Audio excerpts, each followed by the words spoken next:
And why it's so important is that scientists now can see that we get older because autophagy fails. It's not that autophagy fails because we age, it's the other way around. So if we can continue to have autophagy happening in our bodies, we can slow the pace at which we age.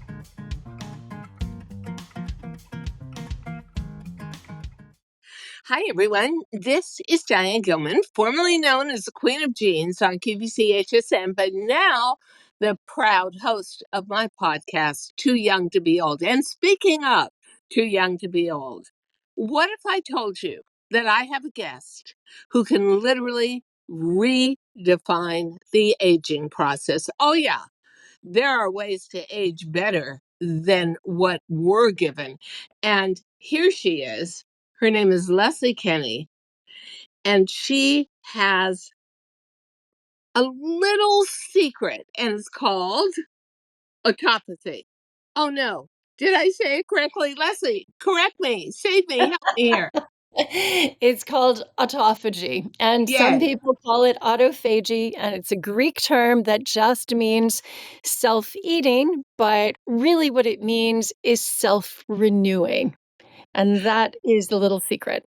And the real truth is, the one thing that really catches me in what Leslie has to say is she talks about integrating traditional medical wisdom with cutting edge scientific research. Now, I'm going to tell you a quick story. So, I've got this arthritic knee, da da da da. I'm going through all kinds of physical therapy, which actually is helping, but painful as hell. And I'm in the doctor's office at the hospital, and I'm going to get a gel shot in my knee. And I say, Doctor, she's female, young, really nice. I'm using red light therapy on my knee, a home device. It really seems to be helping. And she looks at me and goes, oh.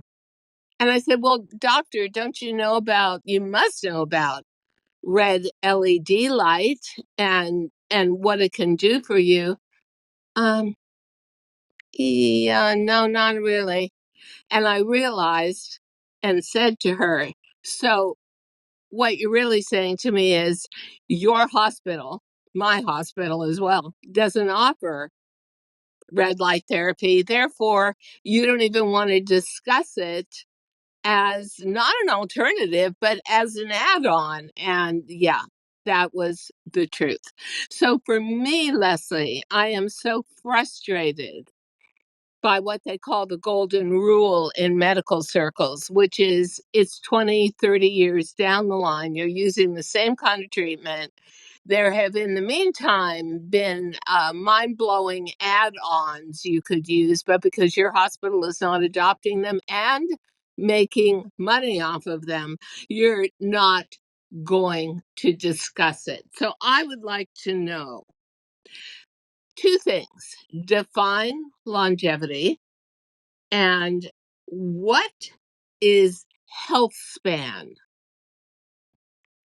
So, longevity is simply how long we live. And that has been the goal of traditional Western medical practice is to simply lengthen the years of our life. Unfortunately, as medicine has quote unquote advanced and a lot of our symptoms have been masked as opposed to being solved or cured at a root cause level, Exactly. people are living longer in terms of years, but those last 5 to 10 years tend to be with chronic disease and often multiple chronic diseases that can be accompanied by pain or painful treatments, for instance, chemotherapy, which I know you know only too well. Women tend to outlive men, depending on the country, between 5 and 10 years. But those 5 to 10 years are often years of poor health. And so HealthSpan looks at this in a different way. It says, how can we live the healthiest, longest life possible so that at the end of our life, we simply go out like a light. The way that we have heard is the ideal way when someone says, "Oh, she just went in her sleep. She So must have been dreaming." peaceful. Yeah. Exactly. And that is what I believe the goal should be. And I think there's more attention being focused on health span as opposed to lifespan or longevity because Ha! Okay. I right, see what health span is. And you are so right. I found during breast cancer treatment that they were very on top of it. You had your own nutritionist, but that was more for keeping you healthy during chemo when everything in your immune system was crazy and way down. So you couldn't have salad bar, you couldn't have anything where there was bacteria that could build. But the minute the treatment was over with, no discussion at all. How to rebuild your body, how to make your bones denser again because chemo attacks. And I don't know if you saw the statistics, and it may be just for America, but cancer is way up. Cancer is a tsunami, a health tsunami, and they said within 20 years, cancer is going to be literally doubled double the number of people. So, why isn't the medical community recognizing health span and saying, okay, seriously, stop eating mass produced food? Fast food is going to kill you. We know smoking kills you, and we know that people make choices. And they may say, and Americans are way into this, no one's going to tell me what to do. I'm American. I can do anything. I'm in the wealthiest country in the world. But honestly, Leslie, I thought I was eating pretty healthy. Yeah, before breast cancer. After breast cancer, I went through a little while where I just wanted to eat things I wanted to eat because I hadn't been able to for a year and a half. But now I really and truly, I gave up red meat. I don't eat farmed fish. I'm very paranoid about chicken unless it doesn't have any hormones, and I read the labels and I understand the phrases. But talk to me about what my common gripe is, which is integrating traditional wisdom and cutting edge scientific research. well, one of the biggest problems is that it takes anywhere from 13 to 17 years on average for these breakthrough lab science discoveries to filter down to your general practitioner. Uh, And that delta is an opportunity lost for patients like us, which is something I know only too well because I was diagnosed with lupus and rheumatoid arthritis and Hashimoto's thyroiditis about 19 years ago. And had I not delved into the research and discovered a little known therapy called intravenous immunoglobulin or IVIG and the anti inflammatory diet, I don't think I would have been in remission for so long. But the issue with medical doctors is they have so many demands of their time, and increasingly in a system where they need to account for expenses and reclaim insurance and get patients through almost on a conveyor belt, that limits the amount of time that they can actually attend to new research. And their big sources of new research tend to be the pharmaceutical oh, representatives who yeah, invite them on absolutely. conferences. And so they go on these paid junkets, or maybe they attend and pay themselves, but they're getting some kind of educational, continuing education credits for their qualification. And these other companies come in and pay to speak to them. So they are a kind of captive audience, and they're listening to an agenda, an educational agenda that's been set by corporate medicine as Yeah, opposed and to money. science. right? Yeah. And so they just announced on CNN that the FDA in America announced that they are approving a drug that is supposed to eliminate pain. So it's not solving any other problem other than the moment by moment problem of feeling something that is a condition, but they guarantee it is completely unaddictive. And I remember hearing, oh, Oxycontin doesn't, you don't worry about that. Only 1% will ever get a dependency on it. So when a big announcement like that is made, how much of that do you believe? I immediately thought, I would love to take that. That could really change my life because, as you know, I've got inflammation from arthritis in a knee, and on a weight bearing limb, that is just it's mobility limiting. So taking away the pain doesn't solve the problem, but it does allow me more personal freedom. So it's very much like a siren call. Should I, shouldn't I, should I, shouldn't I know that when I went through a double mastectomy, they gave me bottles of Oxycontin. And I said, what do you expect me to do with this? Go out on the street corner and sell it? I'm not taking this stuff. It's addictive. And the answer was, oh, you are such a masochist. What?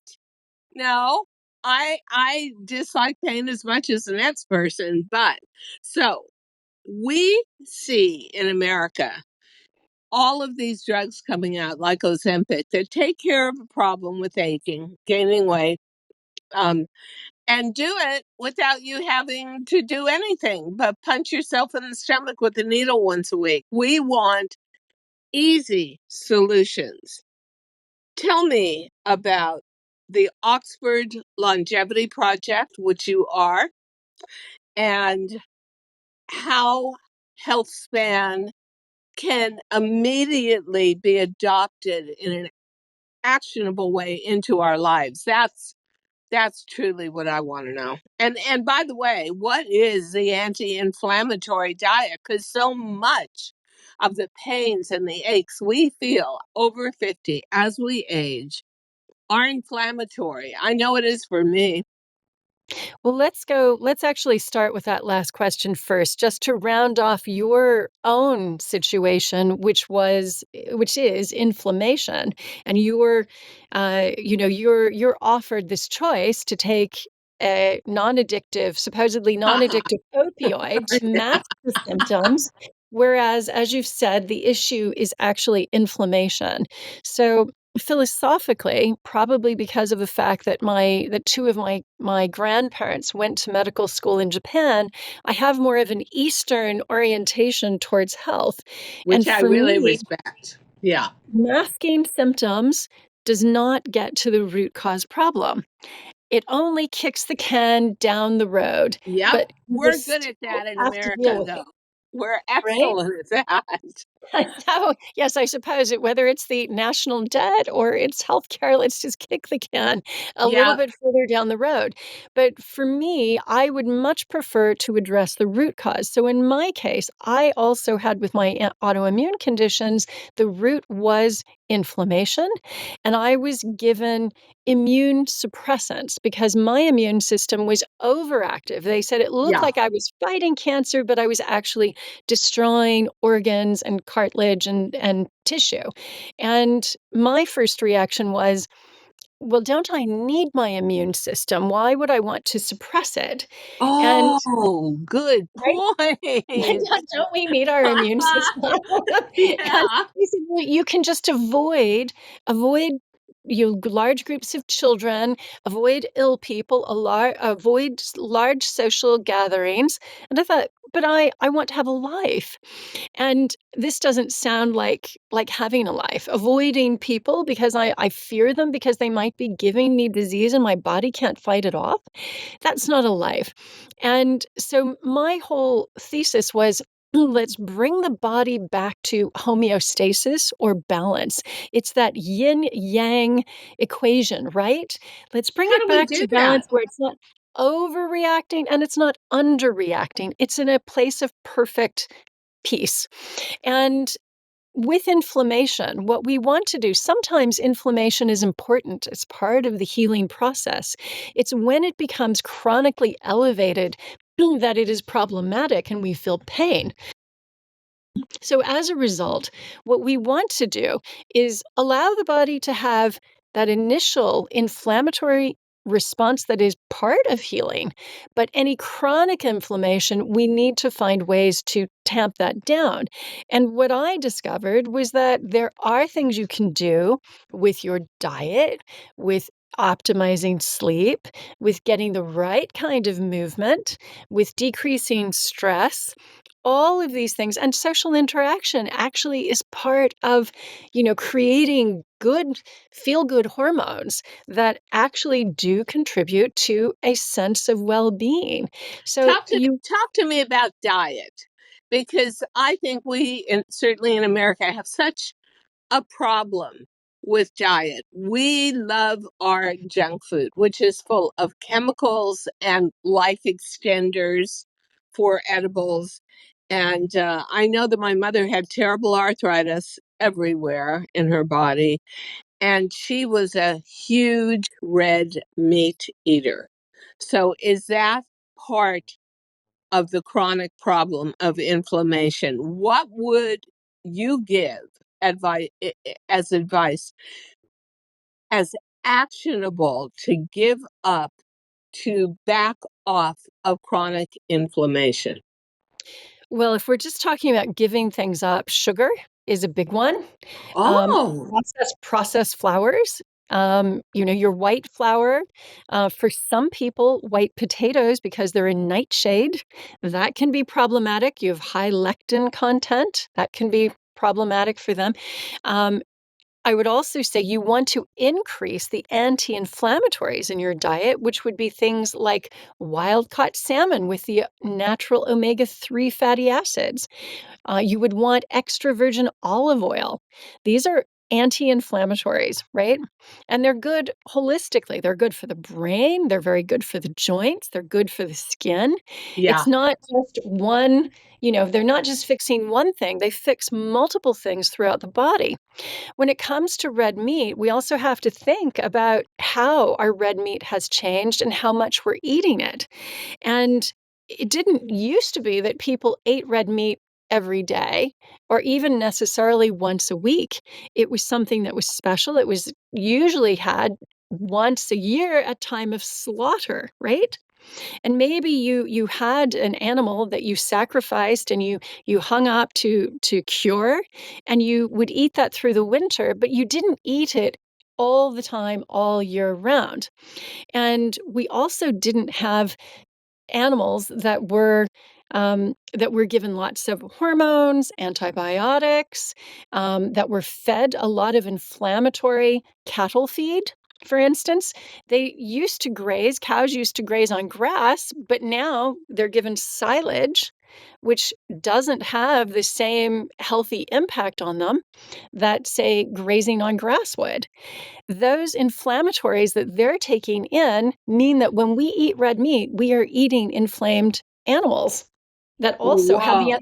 antibiotics and the hormones. And my parents were a product of living through the Great Depression, where there was no food. And to be very, very quick about this story, and kind of frame the Depression, at the age of 16, my father's seven brothers got together, chipped in money, and bought him a grapefruit. He had never had citrus fruit in his life. So there's a generation that is just leaving the planet, leaving the physical plane, that really saw starvation. And so, and forms of. So when I was a kid and we lived in Southern California, it was like living in Australia. You barbecued every night. Um, Having red meat at least 6 days a week was a sign you weren't starving, was a sign There was prosperity, was a sign you were middle class or upper middle class. It it gave out so many messages at once. And that's what I grew up on. So, I remember being young in my 20s, and I would eat a steak for dinner every night. That was just natural. That's what you did. Hey, you could afford to. That was a big deal. So, And sign of now affluence. I will not touch red meat. And I become much stricter after breast cancer. And I must say that I do think that diet and what you call autophagy is the way to look at it. You are going to, if you want to have a successful and least painful aging process, you are going to have to give up things you love. And very recently, but most of the time, I threw out everything in my house that had sugar in it, except one little thing. Okay, sorbet. All right, bust me for it. But um, yeah, the hospital that I went to also had a whole anti-cancer regime, and it was sugar, number one, bad. Red meat, not good, and it went on down the list. So there are actionable things you can do, but let's discuss botanical compounds and natural solutions that can support healthy aging. And by the way, I call healthy aging modern aging, because one thing I think as we grow older is we feel when things are no longer automatic. You can't stay up all night and function all day and go home and doing Studio 54 days and get another 2-hour nap in and be right back there at Studio 54 the next night. So, what are the botanical compounds and natural solutions that can support really good aging that allows us to be productive and comfortable? So, you call it modern aging, and it's ironic because a lot of these botanicals are used by traditional societies. And so, for instance, if we look at the longevity hotspots around the world, or let's call them health span hotspots, whether that's Okinawa in southern Japan, the Nicoya Peninsula in Costa Rica, Sardinia in Italy, Icaria in Greece, these individuals are eating lots of plant material, and those Uh, plants have those botanicals in them. And they also are eating, in some of these communities, fermented foods. All have fermented foods. Some are eating fermented cheeses, usually goat or sheep cheese. And all of these have one thing in common, which is a awkwardly named molecule, spermidine.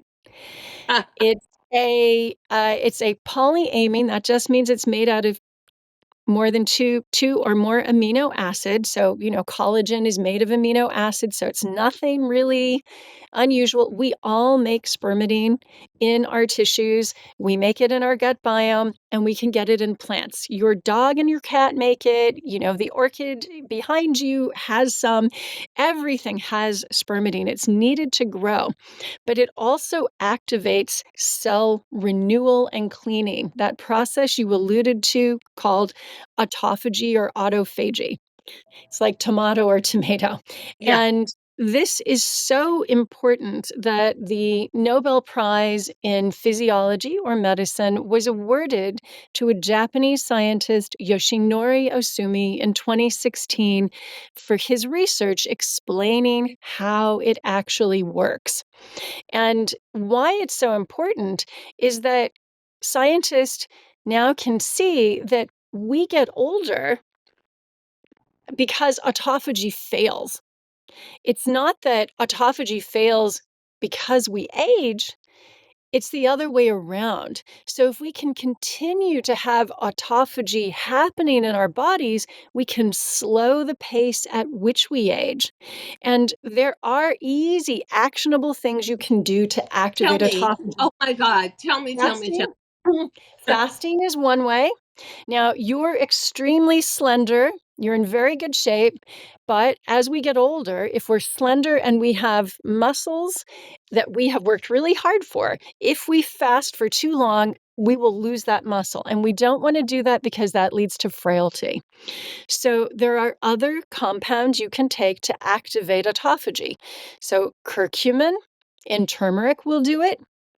One called nobilitin in Okinawan lime peel, that will activate it. And spermidine also activates autophagy as well. Well, can you actually get spermidine and take it?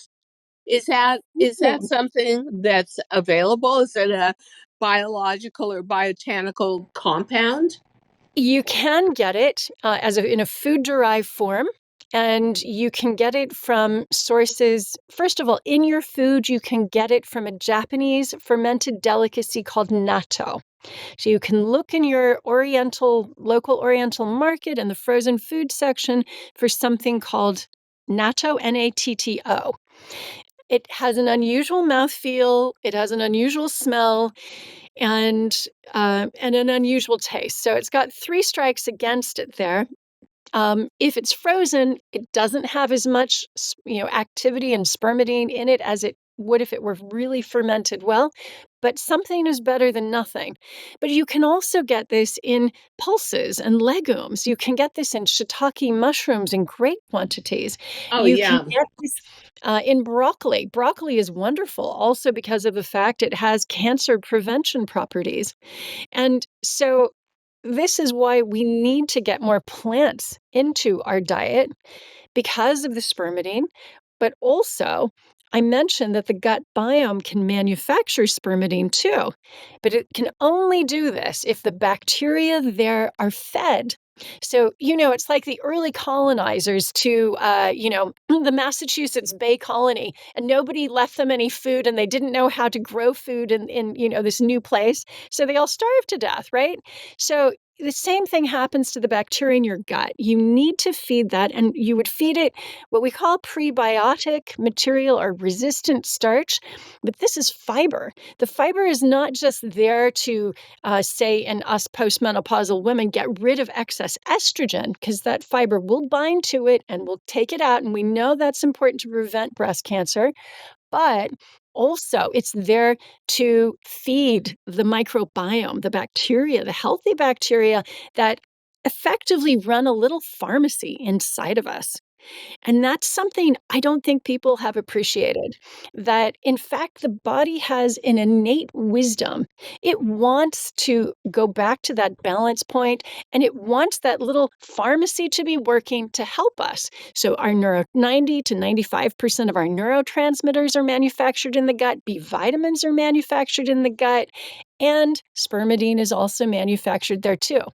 Now, if you want to kind of jumpstart, spermidine in your body because it does decline, production in our tissues declines as we get older, you can take a botanical supplement. And normally they're from, say, wheat germ or from chlorella. I've heard of wheat germ, but not Curella. So So, chlorella is a type of algae. And oh, okay. it's not grown in the sea, it's grown in specially created ponds, freshwater ponds, and the best kind is grown under the sunshine. Is not surprising, because there's some that are grown indoors under lights, but the best type is grown under the sun.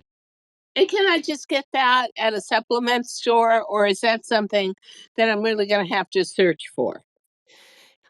I would say that it's not an easy product to find at supplement stores. In addition to me running the Oxford Longevity Project, I have another company that also manufactures, spermidine supplements as well, Oxford Oh, Healthspan. great. But But you can look online to see if you can find others. I would just say that there is a lot of synthetic stuff out there. And the synthetic is usually says spermidine HCl, which is hydrochloride, or THCl, tetrahydrochloride. Those haven't been tested in humans yet. So unfortunately, supplements are a bit unregulated. They're good. There are pros and cons to that. The pros are that we have choice, and as Americans, we all want independence and ability to choose. But the cons are that products that have not necessarily been tested for safety or efficacy are also on the market. So only the food-derived products have actually ever been tested in humans for safety and efficacy. But, I think the point of this particular podcast with you, Leslie Kenny, is that you, as an ordinary person, you're not ordinary. You're in the medical community, 10 million% more than I do. But I can be proactive in my aging. And that is one thing that I think is a unique way of looking at aging. That's why I call it modern aging, because most people in my age group that I talk to feel just overwhelmed. They feel just, okay, this is how it is. It isn't great, but what is the alternative? And so I feel better knowing that I'm at least vaguely in charge of me, and that through how I choose to take vitamins and what I eat. And I hear a lot about turmeric. So just to kind of wind this up, because I could talk forever about modern aging. What does turmeric do for you? I hear that word all the time. Turmeric is an Where's the magic? anti-inflammatory. It's both an anti-inflammatory and it's also an autophagy activator. Oh, Now, you would need more quantities of the curcumin in order to activate autophagy than say normal, but it's a wonderful anti-inflammatory. And of course, in Ayurvedic medicine, it has a very important role to play. So that's the kind of skinny on turmeric. It has so many benefits in the body. There's really no reason why you shouldn't incorporate it unless you have sensitivity in your liver. So there will be some people, a small percentage of the population, that will find that eating turmeric is difficult for them to take. They may feel pain in their lower left quadrant of their stomach. That's sort of mm. where the liver is, and they're feeling, if they happen to experience that, then they should probably pull back. But the good news is you can always titrate up gently, and it's a food, right? It's so easy to get, Yeah, right? and I hear people talking about cooking with turmeric Yes, yes, all the yes. time. So it must have some flavor to it Oh, it's that's actually wonderful. beneficial to a meal. Oh, great. It's Okay. it's a wonderful flavor. So I use it all the time with lentils, with ginger, um, and I'll take some sofrito, which is just carrots, celery, onion, diced finely. Put it with some olive oil into a pan. Then I put the curcumin. The turmeric, ginger. Um, I'll put some cardamom in as well. These spices are very good for the gut biome as well. So when we think about having an extra amount of fiber in our diets, those spices, they count. Each one counts. So Wow. grab some there, yeah. And then I'll add in some lentils and some chicken broth, and let it cook for say 30 minutes, and it creates this wonderful stew, and you can keep it for days. Add in some spinach on top just to get a little bit of extra roughage in. You could put in some yogurt on top and some lemon juice, or if you don't take dairy products, you could have say an almond milk yogurt on top. Yes, I and use almond um, milk yogurt. Right. I and it's don't do dairy. Same here. Same here. But it tastes phenomenal, just phenomenal. And I find that all ages of the family appreciate that. You just have to watch out for if you've got white counters or white tea towels, or you have a wooden spatula you're cooking with, they will go yellow. Generally, that yellow dye, that pigment will fade over time. So don't be too upset if you see it. It should just kind of go But on I'll its tell you own. what, honestly, Leslie, we need a cookbook from you. That should be your next venture. Think about it. People don't know how to incorporate healthy spices. They don't know what those spices are about. And, there's so many common misconceptions about aging and how to age. And I'm just going to end this by saying that one of the biggest frustrations for me is I can't get this kind of information from a traditional doctor, medical GP source. They're not And taught. what I hear all the time is, oh, it's healthy. It's too expensive. I can tell right now it's going to be too expensive. And I always say, what is more expensive for you? Years of going back to a doctor for treatment or taking care of yourself now? Right. Uh, I see it as an investment. And, oh, there's totally. a difference between viewing something as a cost or as an investment. And Or I think yeah, that step forward. for your health, you've Sure. got to invest wisely. Now, food, optimizing sleep, movement, social connection, and decreasing stress, these are the foundations, but they are not taught in medical school, and there is no profit to be made off of them. Something like fasting, even going into saunas, that will raise heat shock proteins, which also help with autophagy. These things are from science. And what we try to do at the Oxford Longevity Project is get this out to patients, caregivers, medical practitioners now so that there is no 13 to 17-year wait. And so that patients feel empowered to use these Exactly. tools now, right? And to be empowered and to see any kind of results is to be encouraged to continue. And so at the end, we are coming to the end.